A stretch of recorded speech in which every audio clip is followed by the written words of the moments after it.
Comparing yourself to others is the enemy of creativity. Self-conscientiousness is the enemy of all creativity. You cannot be creative and be self-conscientious. It's impossible. You have to be released from that. A great way to put it, and I've heard this before, I heard this from someone else, you cannot control how other people see you. You don't have that much power. You're not that strong. So according to YouTube analytics, 93% of my audience is male. 93% of my audience is male. And 7% is female. So 7% of my audience are women. Now, as far as age goes, 38%, which is the majority of my audience, are between the ages of 25 and 34. So this is really funny.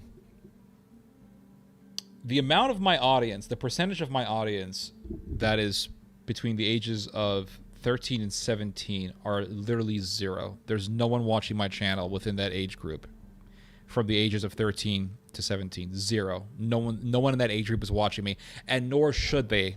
Well, maybe they should. Maybe they'll learn something. But I don't expect them to watch me, is what I'm trying to say, because they're into, I don't know, like TikTok stuff, whatever. Their brains are being fried by TikTok. And then you have 18.8% of my audience is from the age of 18 to 24. That's not bad. Then 38.3%, which is the majority, are between the ages of 25 and 34, or from the ages of 35 to 34. Then 22.3% of my audience are from the ages of 35 to 44. So the biggest majority are within the ages of 25 to 34. Second biggest age group is between 35 or from 35 to 44. If you look at the, if you want to break that down by gender, if you look at the 37% of people, or sorry, if you look at the biggest majority, or the majority of my viewers when it comes to age, so people from 25 to 34, if you want to break that down by gender, that is 35.9% male and 2.4% female. So it's basically just a bunch of millennial dudes who are listening to my videos, which is great. Which is great because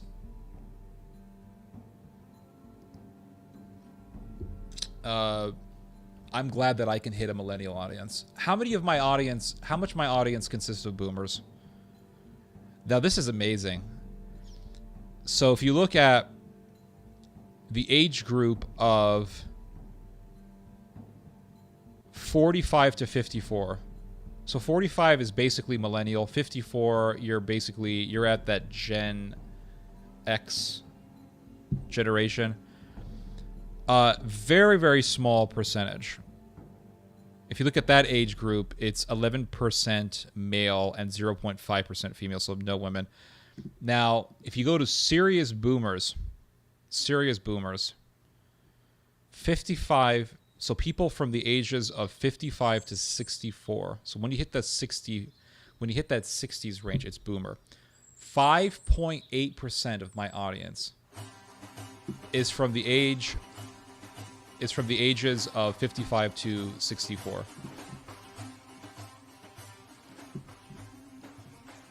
Music is way too loud. Gen X here, awesome. But when it comes to people in the age group of 55 to 64, it's 5.8%. That's it. And then if you look at people who are 65 years or older, it's literally 3.4% of my audience. So I have managed to maintain a majority millennial audience, which is great. I'm glad. Why am I glad? Because that means that I am conveying a certain feeling that appeals to my generation. Why does it appeal to my generation? Because a generation has a certain vibe.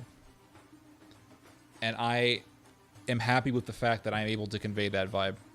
I am able to get that feeling out there, and people have familiarity. You know, I think early millennial, awesome.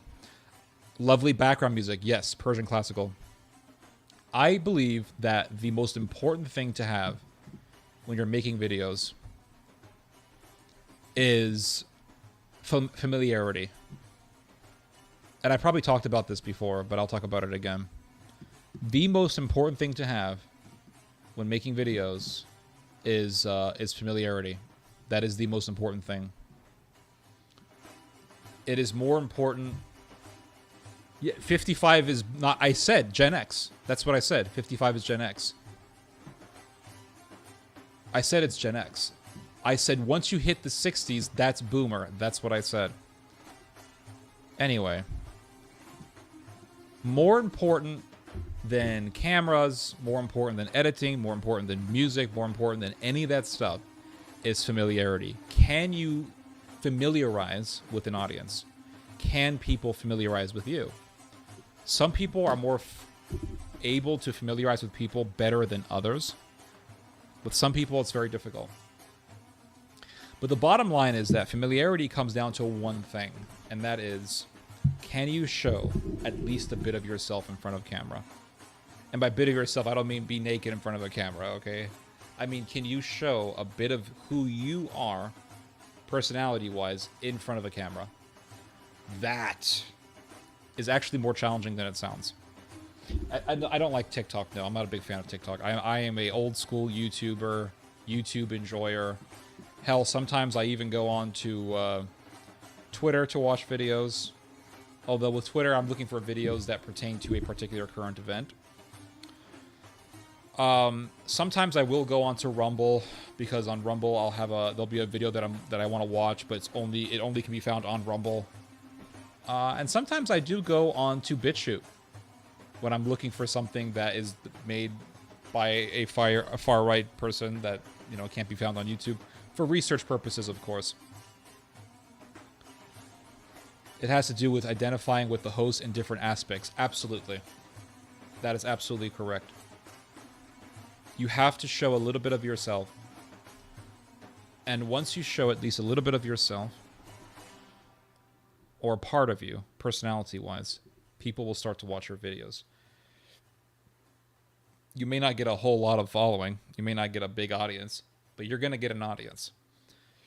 Some people's personalities are more magnetic than others. But no matter how you look at it, if you're going to get any audience, be it small, medium, or huge, you have to show some of your personality. And that can be more challenging than it sounds. It's actually very simple, but challenging at the same time. Why is it challenging? Because for some oddball reason, it is intimidating to show a little bit of yourself. It is. It's intimidating. Why does it intimidate us? It really does come down to one thing, and that is seeking approval from others. When you're seeking approval from others, you will become self-conscientious. And if you are going to be self-conscientious, then that is going to that's going to bleed right through the screen. When you're self-conscientious, you're not expressing yourself that well. Your memory is extremely restricted when you're self-conscious. It is. You can't. Because what happens when you're nervous, it all comes down to nervousness. And nervousness is rooted in being afraid of how people see you. So you're afraid that people are going to think that you're a moron when they watch your videos. They're going to think that you're an idiot. You don't know what you're talking about. So what ends up happening is you seek perfection in front of a camera. So you want to be perfect. You want your voice to be perfect. You want to sound super smooth. You want to speak without missing a beat. You don't want to stutter at all.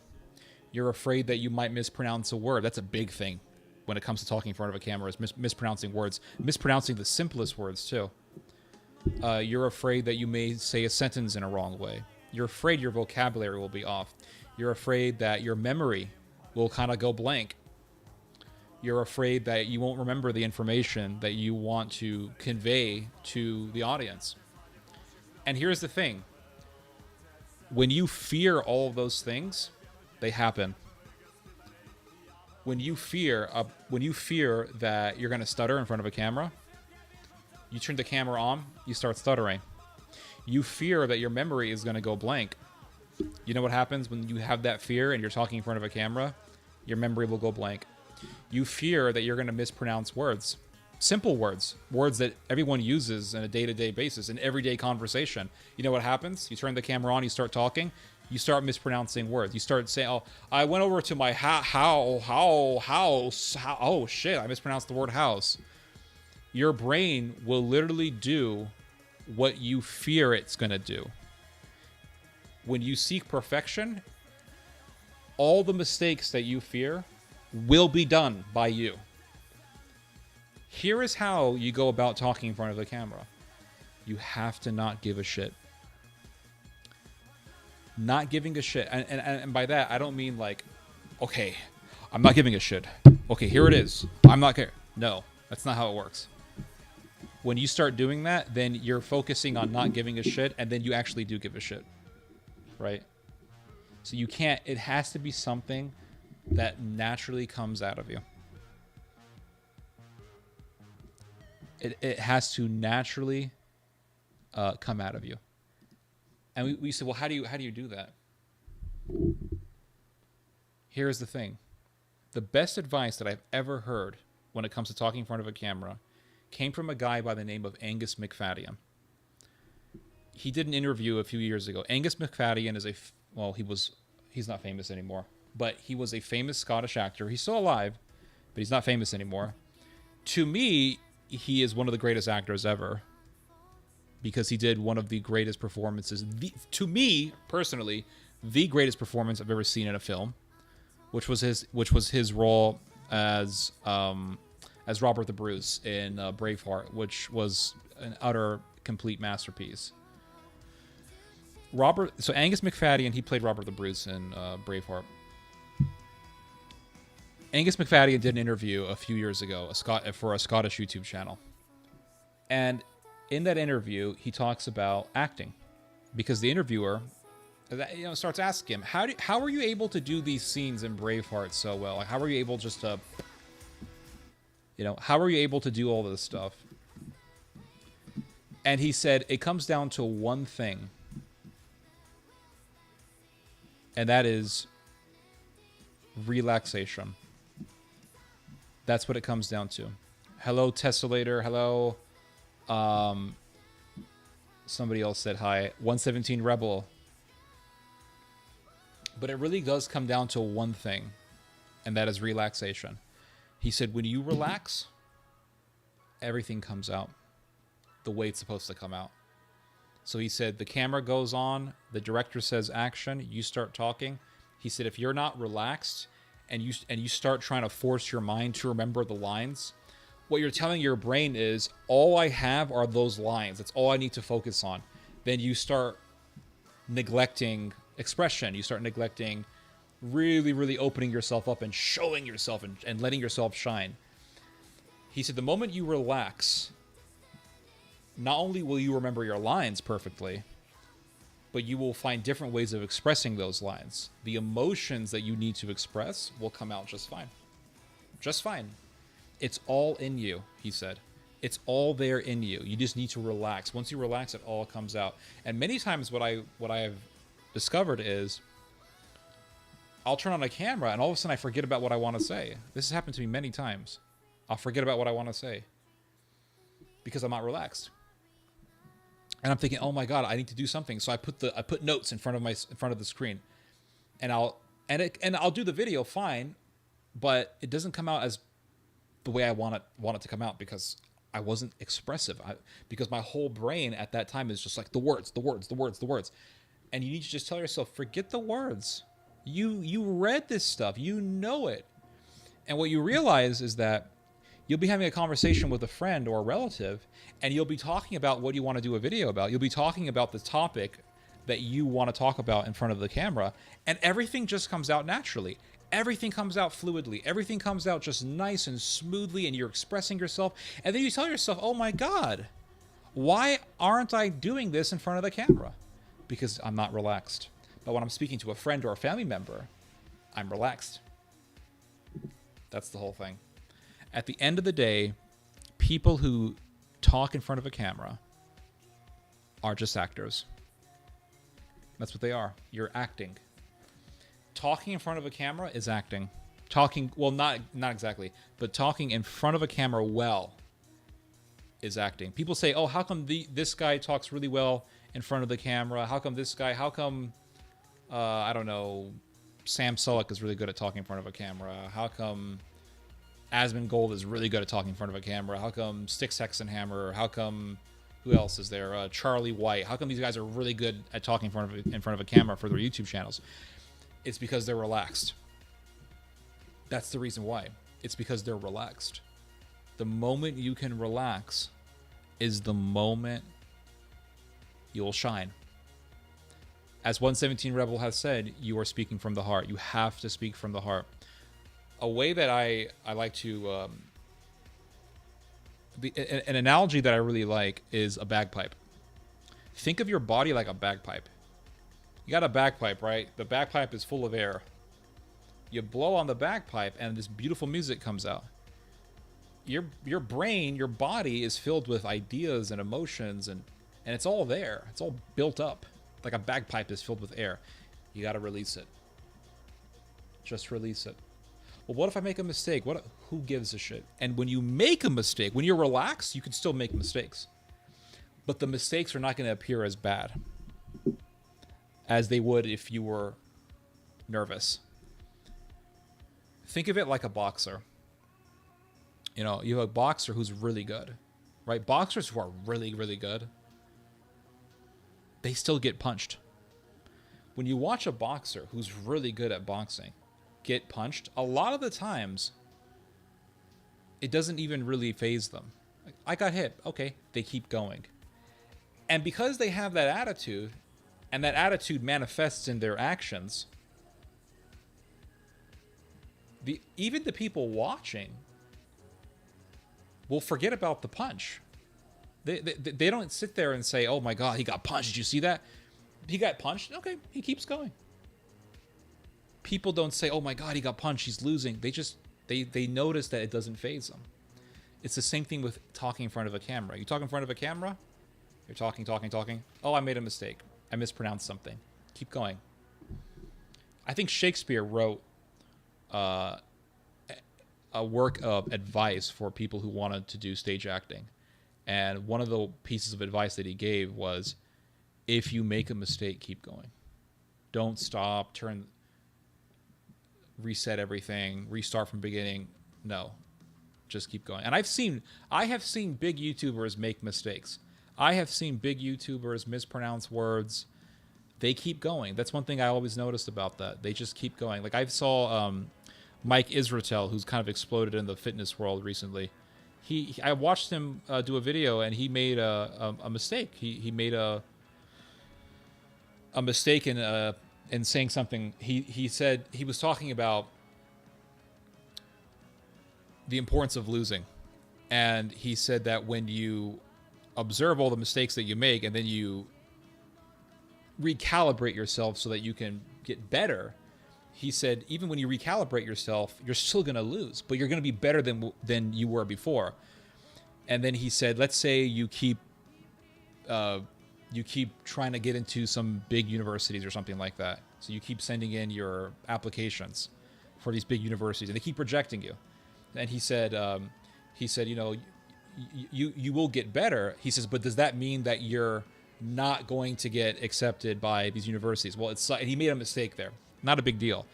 My point is, he kept going, and that's what you have to do. Like, I've met so many people, not so many, but I've met numerous people in my life who I thought were really good at having a conversation.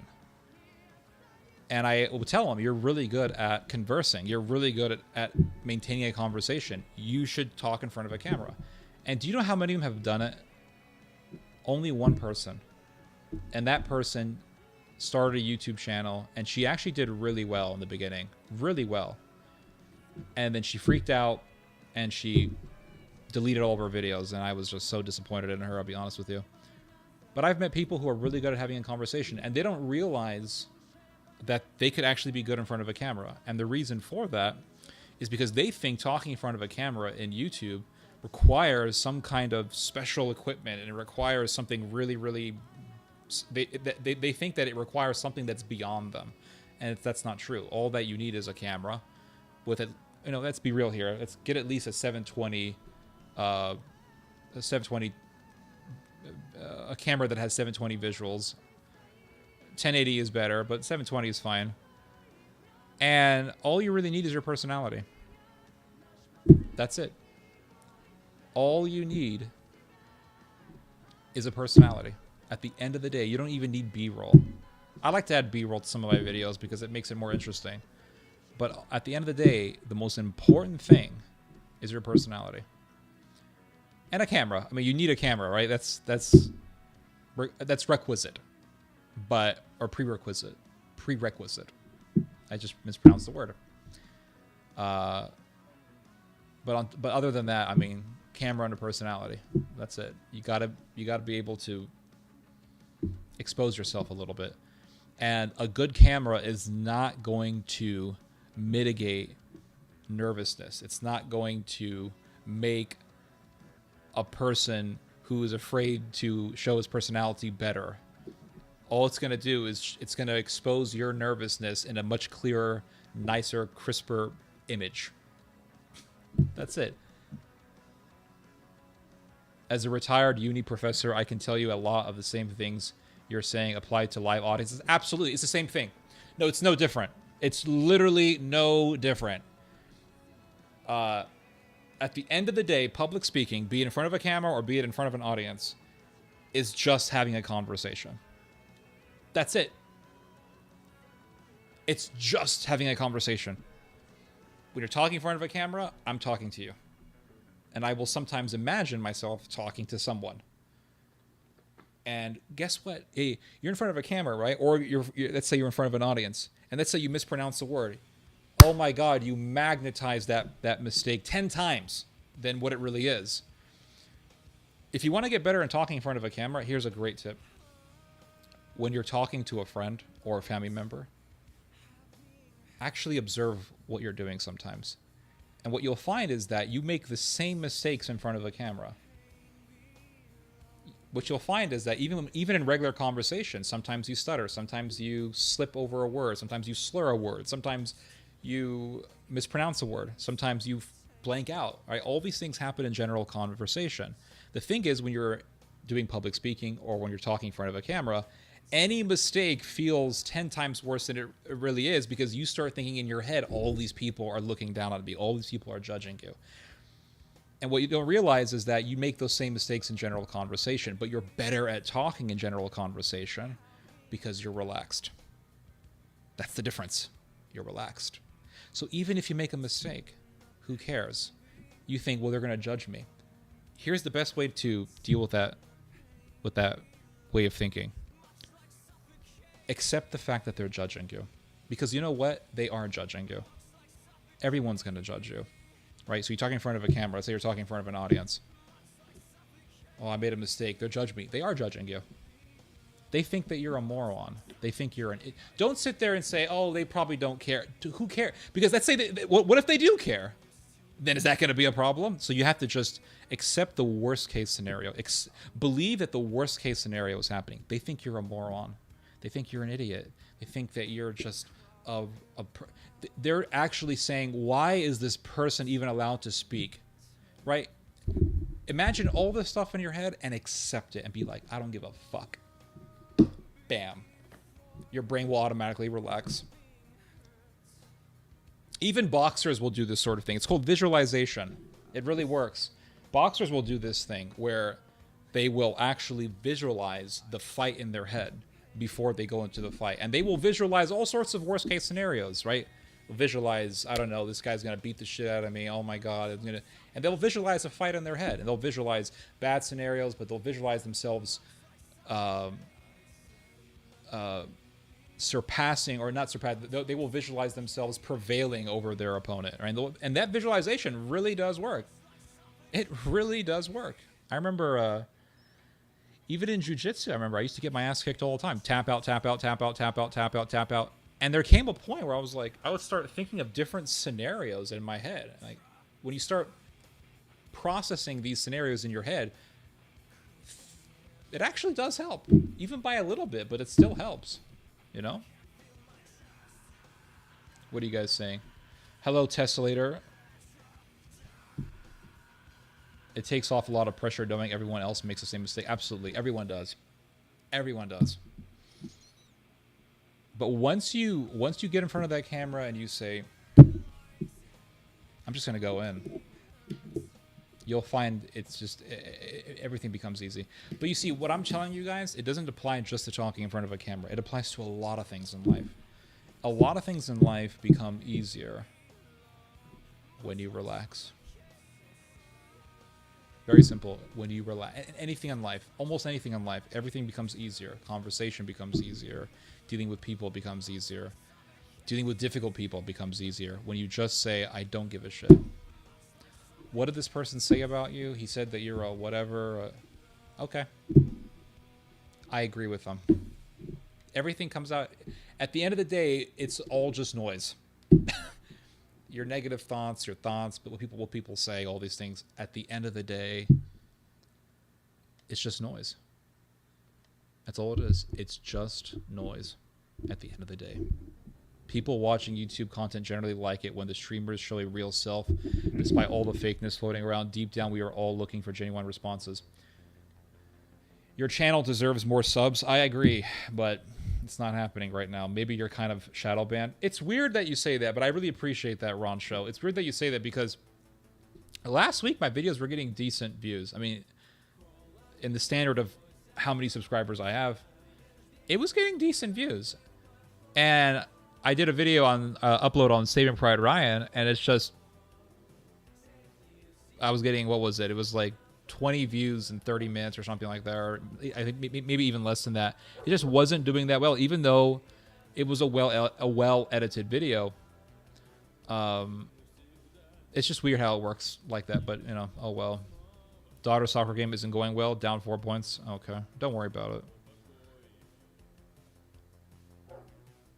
Gen Z's vibe is super off. Yeah, I agree.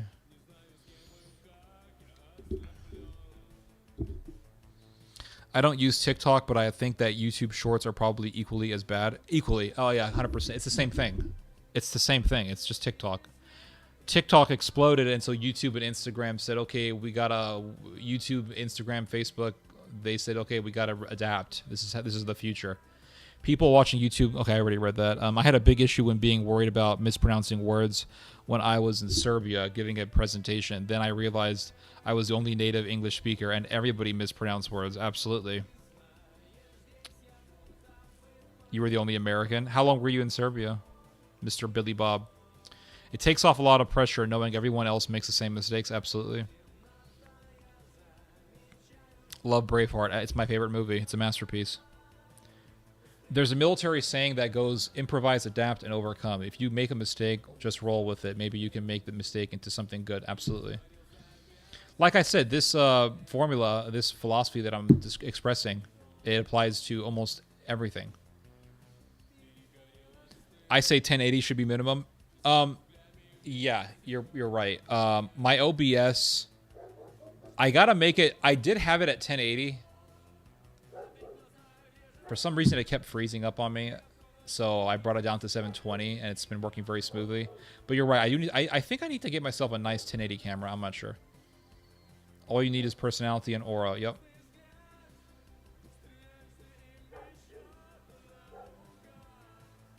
Yeah, bad audio. A lot of really good YouTubers just do voiceovers too, though. Yeah, those are always scripted, or almost always scripted. Well, if we're insecure over how our voice sounds, like, what if we're insecure? Or how we look? Those things are all going to be there. Those insecurities are all going to be there. You have to just not care. You know, I mean, take a shower maybe before a video, comb your hair, That's all fine and good. But the moment you don't care about how your voice sounds, your voice will sound good. The moment you don't really care about how your face looks, your face will be fine. What I fear is when I post my political, religious opinions online with my face showing, it can be used against me. That is a real concern, absolutely. And maybe you should do just videos with B-roll or just images, and then you use your voice.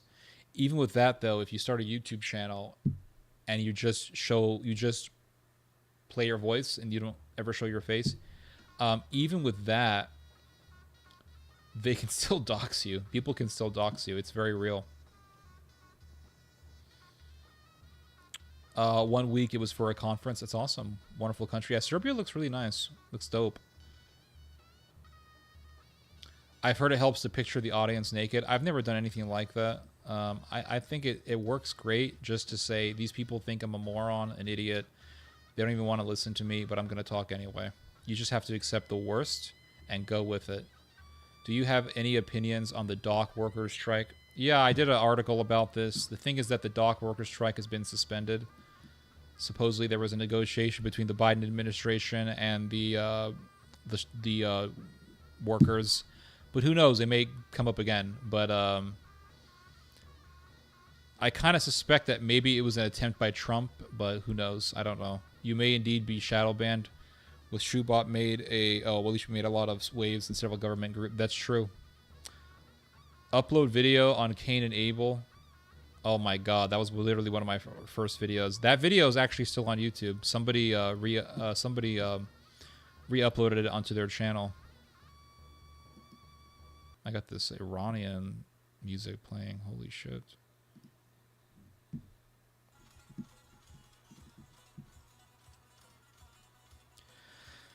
Relaxing is impossible. It's not impossible. It's difficult, but it's not impossible. It takes time. It feels impossible, but it's not. I can assure you. Just turn the camera on and talk. Don't judge yourself. Just keep going. That's your first video. And the battery on my mouse just died, so I gotta recharge it. And then do another video. And just keep doing videos until, guess what?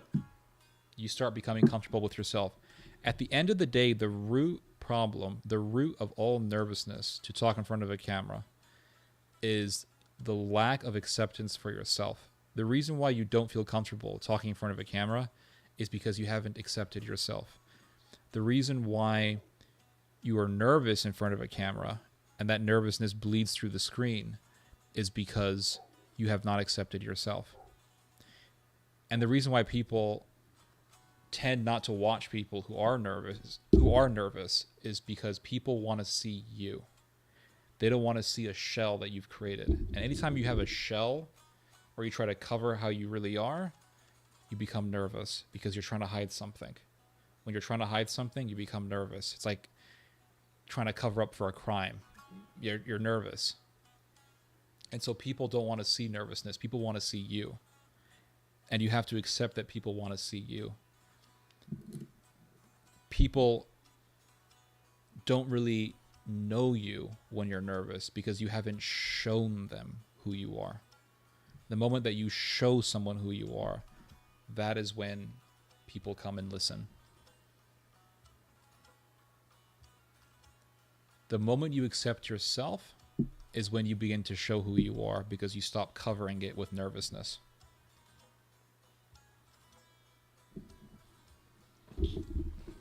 That's the bottom line. You haven't accepted yourself. So you're trying to hide who you are. That's it. That's the psychology of it all. Comparing yourself to others is the enemy of creativity. And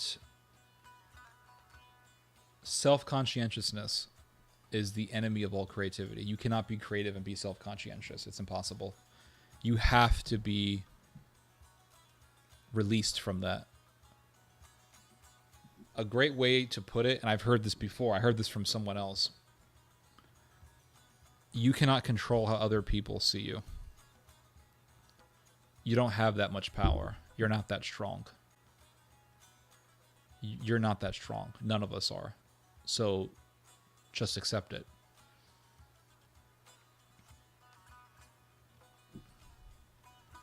We're getting real deep here. We're getting into psychology here.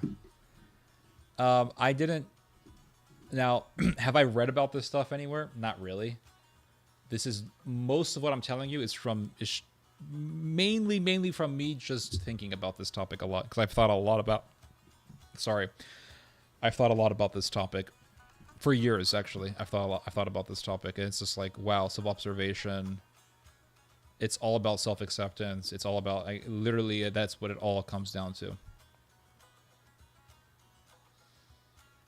It's just self-acceptance, accepting yourself, and that's it. Once you accept yourself, then you don't fear showing yourself. And then when you don't fear showing yourself, that's when you shine.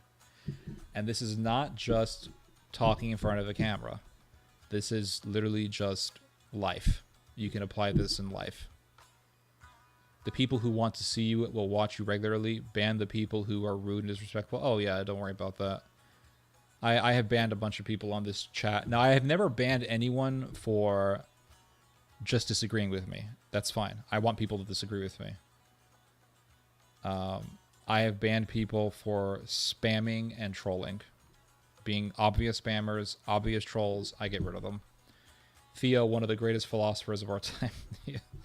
I think wokeism is often what happens when you mix self-conscientiousness with attempted creativity. Cringe. That's a good point. It is very cringe. And cringe, like, what is cringe? Cringe is one of those words that's kind of hard to define. And a lot of different, I think people have their own view of what cringe is, but they all sort of overlap. But cringe, for a while I've been thinking, what is cringe? How do I define cringe? And I think cringe, at least one definition for cringe, is secondhand embarrassment. I mean, isn't that what it is in a way, right? It's just secondhand embarrassment. It's just seeing somebody act in a way where they are taking themselves way too seriously, and they're acting in a way that is forced. That is the ultimate cringe. It's just the ultimate cringe. Embarrassing and somewhat shameful. Right. But cringe is... it has its own feeling. When you say embarrassment, that can mean different things, but cringe... or different situations. But cringe is special. It's a very special word. And when you say it, everyone knows what you mean, but it's hard to define it. But I think secondhand embarrassment is what I would say it definitely entails.